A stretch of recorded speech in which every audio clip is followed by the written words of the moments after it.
Hola, soy el pastor Yang Dae-hyun de la Universidad de Lectura Trivium. Hoy compartiré con ustedes una charla sobre el método de lectura de papá en la educación de los hijos.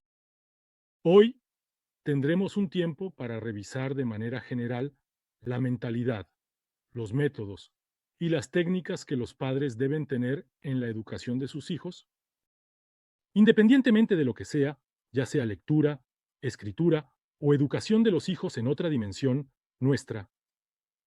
Primera premisa es revisar los valores, la filosofía educativa y la perspectiva de los padres. La perspectiva de los padres puede ser vista como una dirección. Debemos tener claridad en la dirección hacia la que nos dirigimos. No se trata de una perspectiva que pueda cambiarse fácilmente con la lectura de un solo libro. Se trata de una perspectiva que no cambiará fácilmente en la vida. Por más que estemos en la era de la inteligencia artificial y los cambios sean rápidos, hay cosas que no cambian y que debemos mantener. Es un error aferrarse a lo antiguo cuando se necesita cambiar, pero si lo que no debería cambiar, también cambia. Enfrentarán mayores dificultades en esta era de transformación. Hoy compartiré con ustedes sobre el gran panorama que no cambiará. Los métodos y técnicas están disponibles en el mundo. Sin embargo, aunque aprendamos métodos y técnicas a través de libros y conferencias, y en YouTube haya nuevas tecnologías y enfoques que no están en los libros, todo esto se presenta de manera muy refinada. Pero si no tenemos claro ese gran marco o panorama, incluso los mejores métodos y técnicas se vuelven inútiles para nosotros. Muchos probablemente han experimentado esto, y yo también lo he vivido, y en algunas áreas todavía me sucede. En esos momentos pienso en mi perspectiva inmutable, en ese concepto que no cambia, en el gran panorama y en la dirección hacia la que debo avanzar. Si ustedes revisan esto una vez más y se esfuerzan por establecerlo firmemente, el problema relacionado con los métodos y técnicas no es tan difícil como pensamos. Puede resolverse en un tiempo más corto. Así que, sí, si hablamos desde la premisa de haber reflexionado sobre esas perspectivas y aspectos más importantes, el siguiente paso es revisar la motivación de nuestros hijos, que es la primera tarea. Piensen bien, ¿cuándo es más efectivo hacer algo, incluso si es difícil, pero se convierte en un placer para ustedes? Es cuando hacemos algo que nos motiva. Si no hay motivación, algunas personas no cambiarían su tiempo, su futuro y ese dinero, incluso si se les ofrece una gran suma. Algunas personas persiguen el dinero y la fama, pero lo que realmente motiva es aquello que mueve nuestro corazón, lo que nos inspira. Eso nos hace concentrarnos y enfrentarlo con sinceridad. ¿Acaso no es lo mismo en la educación? Si realmente quieren darles algo bueno a los niños, no solo digan que lo tengan, deben enfocarse en hacer que eso parezca algo bueno para nuestros hijos. Deben dedicar mucho tiempo a eso. Eso no se logra fácilmente con regaños. ¿Significa eso que no son necesarios? Hay que regañar toda la vida. En una relación cercana, lo que dicen los padres a sus hijos, por muy buenas que sean las palabras, son regaños. Sin embargo, si esos regaños provienen de un famoso que les gusta a nuestros hijos o de un maestro que respetan, ya no son regaños, se convierten en un mensaje que cambia la vida de nuestros hijos. Yo también regaño constantemente a mis hijos. ¿Por qué? Es parte del deber de los padres. Es nuestro lugar. Aún así, ¿por qué regaño? Porque quiero inspirar a nuestros hijos. Y hablando de la lectura, que es nuestra guía actual, quiero que comprendan cómo esta actividad, que es una gran alegría en mi vida y que pertenece a un ámbito difícil de cambiar, no es solo el acto de leer, sino el proceso y el resultado que nos brinda, cosas que no se pueden encapsular fácilmente en la palabra lectura. ¿Cómo podemos hacer que esto bueno se convierta en un deseo en el corazón de nuestros hijos, no solo como una obligación? Claro, puede haber un proceso de obligación, especialmente con los niños pequeños, a quienes les damos instrucciones y guía, pero a veces tienen que hacerlo a la fuerza. Ese es el momento de oportunidad, cuando son pequeños y aún escuchan. Pero, ¿realmente escuchan? No se debe convertir en la norma dar instrucciones, pensando que seguirán escuchando después. Cuando las instrucciones son efectivas, debemos tener éxito en hacer que nuestros hijos deseen esto más allá de su obligación. Si hay 100 niños o incluso 1000 personas, cada uno tiene diferentes puntos de partida, por lo que se deben tener diferentes enfoques. He tenido enfoques diferentes para mis dos hijos. Como mencioné en videos anteriores, el próximo video que grabaré explicará cómo he abordado a mis dos hijos de manera diferente, bajo un mismo principio. Entonces, ¿cuál es el primer principio de mi método de apoyo a la lectura? Motivación. ¿Cómo abordaremos este problema? La clave de la motivación es convertir la obligación en deseo. Si se proporciona motivación, no debe ser un estímulo externo, sino que debe permitir vivir con una motivación interna. Esto se convierte en un desarrollo autónomo. Los padres deben seguir apoyando y motivando a los niños cada vez que se sientan desanimados. Ese es el papel de los libros, las conferencias y a veces de los padres y maestros, ¿no? Sin embargo, motiven a nuestros hijos. Permitan que nuestros hijos tengan la motivación para leer libros. Entonces, los métodos y técnicas son lo que se necesita después. Muchas personas derraman demasiadas cosas sin haber motivado primero. En un estado de falta de motivación, en ese momento, incluso si se derrama un paño, puede que no se vea ningún efecto. Sin embargo, cuando hay motivación, si doy calor, uno puede recibir calor. No se trata solo de ser inteligente, sino que está muy relacionado con la motivación. Por eso, he dedicado mucho tiempo a la motivación. He utilizado varios métodos para motivar, pero mientras los niños crecen, espero que lean este libro.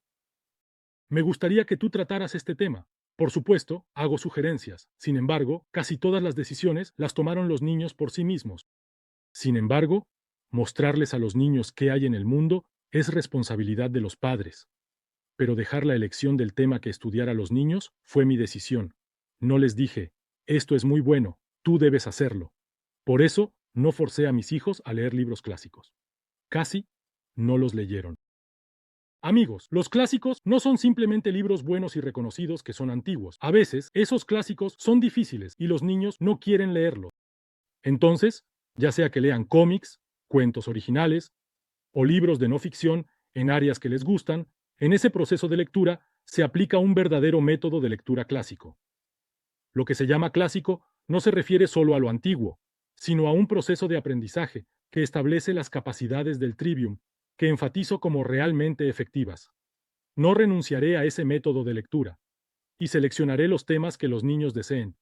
Así que, en primer lugar, he dedicado mucho tiempo a la motivación en mi método de guía de lectura. Hasta noviembre, cuando mi segunda hija, Sarang, estaba casi terminando el segundo semestre de quinto grado, nunca enfatice la lectura y la escritura. Realmente, mi segunda hija solo había estado leyendo cómics. Hasta ese momento. ¿Acaso un experto en lectura solo recomendó cómics a su hijo? No es así. A la niña no le gustaba. Así que estuve pensando en cómo resolver el problema de su motivación, pero en ese proceso le di la oportunidad de preguntarse, ¿por qué? ¿Quién? Sin embargo, la forma que elegí como alternativa para desarrollar las capacidades del trivium que mencioné antes fue a través de la conversación. Lo que hago es escuchar lo que digo y lo que dice el niño, hacer preguntas y desarrollar su vocabulario. Además, trataré por separado otros aspectos. El segundo punto, si el primero era sobre la motivación, el segundo se refiere al contenido. Como mencioné antes, dejé la elección del tema en manos de los niños. Entonces, el rango y la amplitud de esa elección de tema, que a menudo expreso como más amplio, se les ha enseñado desde pequeños sobre el mundo de la clasificación decimal. Se les ha enseñado, ya sea que lo entendieran o no, cientos o miles de veces, por lo que poco a poco, como la lluvia fina que empapa la ropa, mis hijos han llegado a ver la lectura y la clasificación decimal como algo muy natural. Así que ahora, mis dos hijas tienen la capacidad de dividir el mundo cuando miran libros o el mundo en general. Elegí la clasificación decimal porque es el sistema de clasificación más sistemático que existe para clasificar el mundo. He revisado muchos sistemas de clasificación, incluyendo la clasificación de profesiones, pero no hay un sistema de clasificación tan sistemático y en constante revisión como la clasificación decimal. A través de ese concepto, ¿qué áreas existen en el mundo? Siempre lo repito. Amigos, intenten memorizar esto. Ahora, no solo memoricé 10 temas principales, sino también 100 temas secundarios. Intenten hacer que sus hijos memoricen los temas principales y secundarios. Puede que se pregunte, ¿Qué significado tiene memorizar esto? Pero a medida que pasa el tiempo, dividir el mundo en 10 áreas o 100 áreas se convierte en un excelente punto de partida. Un papel fundamental que cumple este libro de clasificación. 100, filosofía; 200, religión; 300, sociales; 400, naturales; 500, técnicas; 600, artes; 700, lenguas; 800, cultura; 900, historia; 10, ¿verdad? Incluso si solo podemos dividir el mundo en estas 10 áreas, muchos problemas en la lectura se resolverán. Primero, esta semana, ¿qué tal si leemos un libro sobre filosofía? La psicología también está incluida en la filosofía. Los libros sobre la imaginación también están aquí. Y la próxima semana, ¿qué tal si leemos un libro sobre religión? La semana siguiente, podríamos leer un libro sobre ciencias sociales. En las ciencias sociales hay muchas cosas, como economía, administración, estadísticas, educación, entre otras. Simplemente mantén cada uno de esos temas en el libro de clasificación de 10. Así, podemos prevenir, en cierta medida, los sesgos en el proceso de asimilar el conocimiento del mundo. Pero no solo esos 10 criterios, sino también 100 categorías, 1000 subcategorías y decenas de miles o cientos de miles de detalles. Debemos seguir mostrándolos y contándolos a los niños, y permitirles elegir. A veces, incluso, les dejamos pegar stickers directamente. También producimos stickers que pueden pegar en casa, y los distribuimos a nuestros miembros. Y desde pequeños, desde los 3 o 4 años, debemos permitir que los niños jueguen con esos stickers, sin saber realmente qué significan, y hablar sobre la logística decimal sin entender su significado. Primero está la motivación. Motivación interna. Se debe fomentar el deseo, no por obligación, sino por interés. Lo segundo es que, en cuanto al contenido, se ha utilizado el método decimal, como un marco para mostrar de la manera más sistemática todo el conocimiento del mundo a nuestros hijos. Y aunque hay muchos métodos y técnicas, quiero hablar de esto. Aunque soy pastor, no memorizo mucho la Biblia. No es que no lo haya hecho, porque la memorización esté mal, sino que simplemente es mi caso. Porque sí, vemos el principio general, que enfatiza la memorización como pastor en el partido coreano, si se realiza. Después de que se haya cumplido lo que se debe hacer, eso tiene un gran significado. Fortalece la fe, y también tiene efectos educativos. No enumeraré aquí los efectos de la fe. ¿No lo ha demostrado la historia? Sin embargo, en el pasado, los judíos solo podían poseer y conservar la memorización en una época en la que no podían verlo en documentos. Pero nuestras palabras nos han sido dadas a través de la escritura. Podemos leerlas. Si no entiendes al leer, puedes volver a verlo. Sin embargo, en nuestra cultura cristiana actual, la memorización de la Biblia no se realiza bien, incluso en el contexto de la lectura de la Biblia, y se hace con solo algunos pasajes seleccionados. Lo sorprendente es que, aunque memorices un versículo, no lo entiendes en su contexto, sino que lo interpretas a tu manera y lo aplicas a ti mismo. Si eso es mejor que no hacer nada, no diré nada, pero no he hecho que mis hijas memoricen. He realizado varios campamentos sobre cómo mejorar en la memorización, pero he enfatizado más la lectura a mis hijos. Dios nos dio la escritura, así que leemos, resumimos y compartimos. Aún hoy, de lunes a viernes, desde las 19 SEO, durante aproximadamente una hora o una hora y media, hacemos culto familiar. Allí no hay predicación mía. Leemos la Biblia juntos, resumimos, escribimos y presentamos. Al final, toco las opiniones de los niños sobre esos temas. Así que, aunque la memorización y la lectura rápida pueden ser necesarias, la base más fundamental es el hábito y la actitud de leer, que debe estar bien establecida antes de cualquier otra elección. Si la lectura no es una habilidad bien desarrollada y no es parte de la vida diaria, entonces la velocidad y la memorización como técnicas pueden no ser beneficiosas para ellos. Debemos tener cuidado al escuchar. No estoy diciendo que la lectura sea mejor que la memorización, sino que estoy hablando de la relación entre lo que debe ser prioritario y lo que es importante. La memorización puede ser muy importante, es solo una de las cosas. Pero la lectura debe ser prioritaria. Mi hijo es un niño que no sabe leer. Entonces, los padres pueden hacer que memoricen escuchando, pero hemos llegado a una época en la que pueden leer, entonces déjalos leer lo suficiente. Aunque no puedan memorizarlo exactamente como está, si pueden resumirlo y entenderlo con sus propias palabras, eso es suficiente. Y si además pueden memorizarlo, ¿cuánto más valioso sería? Hay muchos métodos y técnicas. Ahora, hay una foto de la fiesta de primer cumpleaños, ¿verdad? En ese momento, nuestros queridos familiares y amigos se reunieron, y los miembros de la comunidad educativa también se unieron para celebrar. Los discípulos compusieron poemas y cantaron para la celebración, y el maestro de mi esposa también escribió un poema y un texto. Entonces, ¿qué es ese texto?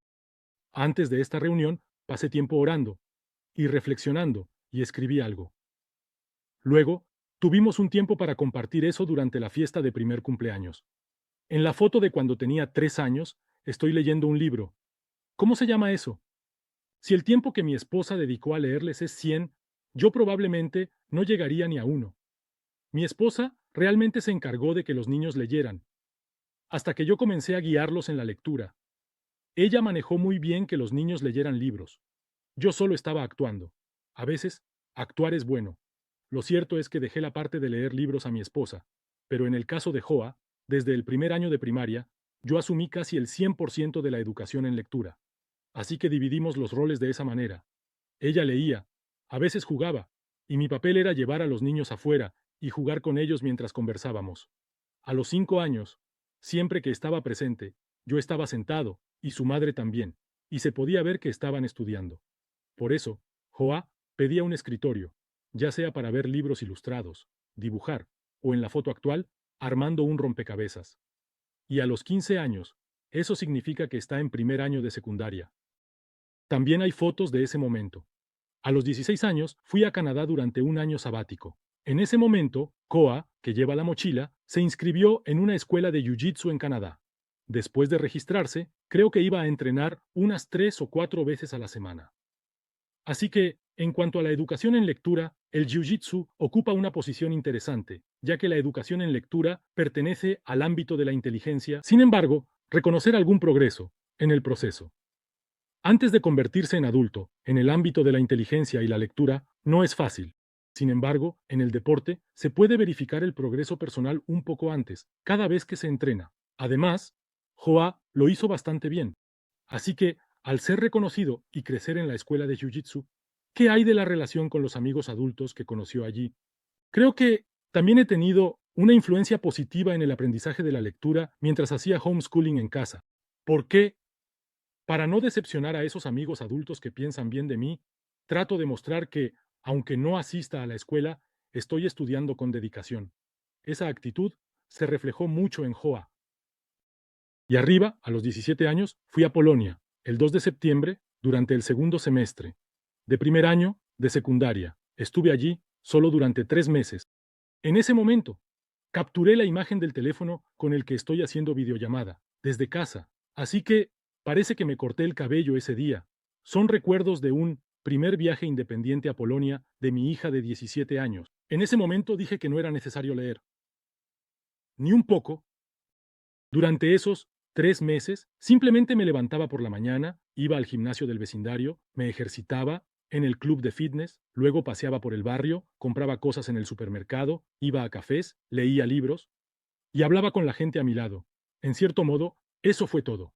¿Qué se supone que debía hacer a través de eso? Aunque hayas logrado cierto progreso en el coreano, tu lengua materna, y tengas la capacidad de pensar en ese idioma, si no conoces un idioma extranjero, al salir al extranjero, serás literalmente una persona que no puede comunicarse en absoluto. Así que sentí profundamente la importancia de los idiomas extranjeros durante esos 3 meses. Regresé a los 18 años y realmente me esforcé en estudiar inglés, y todavía lo hago. Esa es una grabación de cuando tenía 19 años, justo antes de Navidad, cuando tomamos fotos en 4 viñetas. De todos modos, mi familia conversa mucho.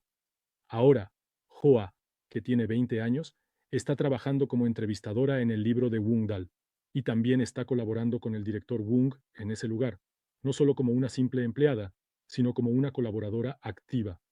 Joa está desempeñando varios roles como editora en la editorial Provina. Y como directora, está aprendiendo. Ahora, Joa, que tiene 20 años, está leyendo libros con mucho esfuerzo y escribiendo con dedicación. Ahora, no solo en su propio nivel, sino que para realizar entrevistas, está leyendo libros de personas que están en el 1% de su campo, reconocidas en su área. Además, se reúne con esas personas para preguntar sobre el contenido de los libros y las historias detrás de ellos, comunicándose mutuamente. Creo que ha estado bien preparado, hasta los 20 años, para alcanzar un nivel en el que la comunicación sea posible. Con Joa, incluso ahora, parece que hemos tenido conversaciones directas, de alrededor de 1 hora al día, aparte de simplemente hablar mientras comemos. Cuando toda la familia está dormida y ambos nos volvemos nocturnos, Joa baja de su habitación y me habla sobre muchas de sus preocupaciones, mientras estudio en la biblioteca. A veces también hablamos sobre problemas de relaciones. También hablamos sobre cuestiones de fe, y ella comparte diversas experiencias y lo que ha aprendido. Poder comunicarnos de esta manera es significativo, aunque todavía me siento insuficiente. Creo que he tenido éxito en este aspecto. Aún hay un papel que debemos esforzarnos por cumplir como padres en nuestra relación con los hijos, pero lo que agradezco es poder tener conversaciones sinceras con mi hija de 20 años sobre el futuro, el trabajo, la fe y sus preocupaciones. Es maravilloso poder compartir esas cosas, de manera sincera. El título era Método de lectura del papá, pero creo que solo mencioné algunas premisas generales. La primera es que la motivación es realmente importante. Debemos pasar de la obligación al deseo. La segunda fue que, al hablar sobre el contenido, intenté mostrar un amplio mundo, a través de la clasificación decimal. Me enfoqué en eso, y en cuanto a la repetición y la técnica, no elegí el método de memorización, no porque esté mal, sino que no es necesariamente incorrecto. Simplemente traten la lectura como una base fundamental y luego, la memorización debe ir de la mano con esa base. Debemos dedicar más tiempo a la lectura, al desarrollar el pensamiento crítico de nuestros hijos y sus valores. No se trata solo de leer lo que se ve, sino de leer lo interno. Se trata de leer las premisas. Se trata de leer el mundo invisible, se trata de leer entre líneas. La memorización es aceptar las cosas tal como son. Por supuesto, también se puede usar como un medio de meditación. Así que, hoy, desde la perspectiva de ser papá, he compartido mis pensamientos sobre la motivación, el contenido, los métodos y las técnicas. Estoy seguro de que muchos de los padres y madres que están viendo esta transmisión se sentirán identificados con lo que he dicho. Así que, en el contexto cronológico del desarrollo de sus hijos, ellos también cambiarán y madurarán, pero nosotros como padres también debemos esforzarnos por cambiar y madurar, ¿no es así? Ahora que he pasado apenas los 50, lo que más me emociona es lo que vendrá. Espero con ansias los 55, 60 y realmente espero los 70. Debido a que espero con ansias eso, hoy también vivo, amo, aprendo y comparto. Sin olvidar esa dirección. Siempre recuerdo que hoy me siento aquí, leyendo libros, escribiendo, pensando y esforzándome por cumplir con mis deberes como pastor. Espero que mis esfuerzos se fortalezcan cualitativamente. No puedo expresar cuánto agradezco poder encontrarme con ustedes a través de YouTube. Aunque no pueden verme directamente, es increíble poder comunicarme con ustedes desde la distancia. Antes, subir un video costaba mucho dinero, pero aunque YouTube no tiene solo ventajas, espero que podamos aprovechar estas oportunidades positivas. A través de la Universidad de Lectura Trivium, deseo que este canal pueda ofrecer al menos un pequeño apoyo. Y en el proceso de crear esto, seguiré madurando y cambiando. En un mundo en constante cambio, no solo quiero seguir el ritmo, sino también, en cierta medida, liderar y, desde esa posición, extender mi mano y decirles que vengan y ofrecerles mi ayuda. Haré mi mejor esfuerzo para cumplir con ese papel. ¿No sería maravilloso si en sus respectivos ámbitos pudiéramos establecer relaciones de ayuda mutua? Esa es la esencia de una comunidad. Espero que la historia que compartí hoy con ustedes sea una oportunidad para reflexionar sobre el pasado y planificar el futuro, tanto para ustedes como para mí. Con eso, concluiré mi charla de hoy. En la próxima ocasión, crearé la oportunidad de comunicarnos sobre otro tema. Gracias.